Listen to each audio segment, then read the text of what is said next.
is Generalized Linear Models with examples in R, Chapter 3, question 3.28. And here's the question. So we have some data from a data set called CEO, and this data set is showing us the salaries of CEOs in quote-unquote small companies, where small is, annual sales between $5 and $350 million. Okay. And so we are supposed to find a suitable model for the data and go from there. Okay. So we need to install and load the GLM's data package and call up the CEO data. Okay. So I've done all that. So let's just take a look at the first few rows of this. Okay.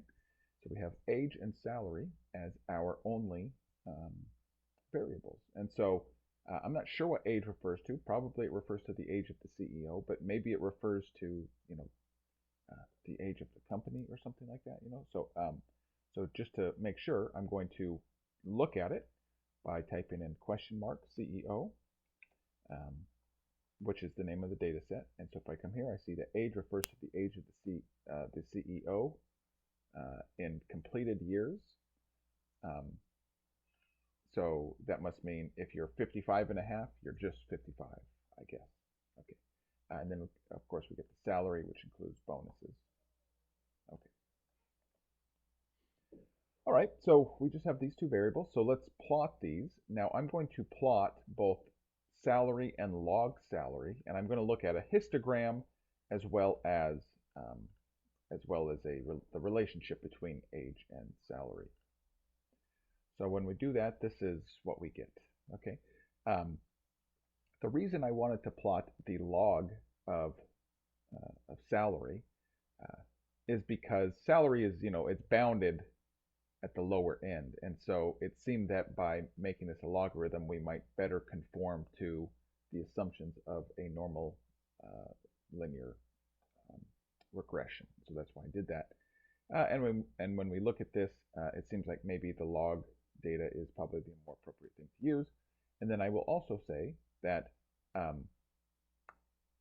in neither the raw nor the log data does it look like there's much of a relationship. If I kind of squint my eyes here on the log one, maybe even on the raw values, like maybe there's a positive relationship between the two, but it's not really clear.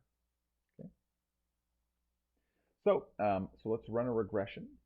Actually, we're going to run two because we want to find a better, the best regression that we can get given this data. And so first I'm going to just regress on an intercept alone. Okay, so I'm not accounting for age. Notice I'm using log salary in all cases going forward, as well as regressing on age. Okay, so I'll run that. We'll compare them with ANOVA as well as with AIC values. And what we'll see is that the intercept-only model is doing better, right? It has a lower AIC score, and when we add age as a predictor, it is not doing significantly better at fitting the data.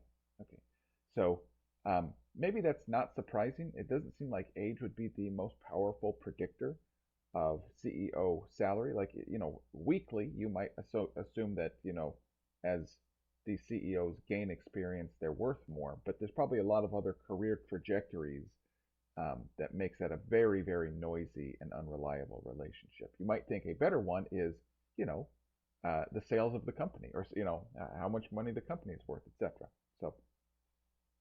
So anyway, let's look at the diagnostic plot for M0, since that seems to be doing the best, and we get this weird thing, which I'm sure that we've never seen before. In fact, I had never seen this before. But if you think about it, it makes complete sense why this is happening. Okay, it's because we have an intercept-only model. Okay, so in other words, these fitted values, they all have the same fitted value, the value of the intercept. All right, so that's why you get these vertical lines here and here.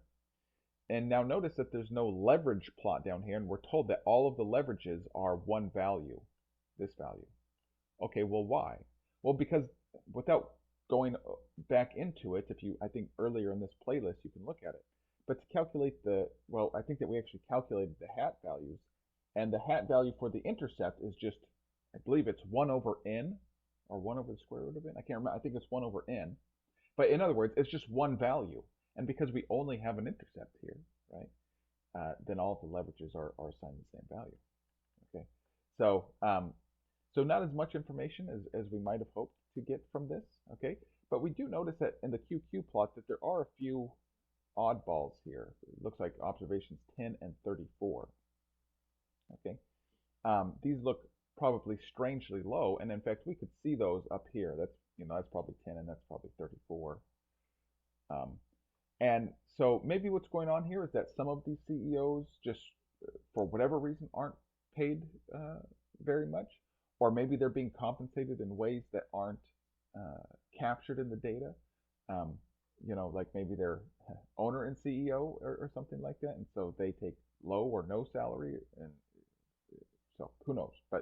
Um, but anyway, so let's see what happens when we get rid of those two data points here, and see if maybe that changes what we think about the value of using age as a predictor. Okay, so now we'll do the same regressions, but we will omit those two observations, and we'll run it again, and we see kind of the same thing, right?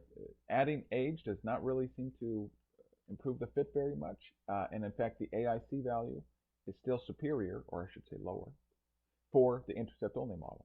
So I'm going to say then that the intercept-only model probably seems most appropriate.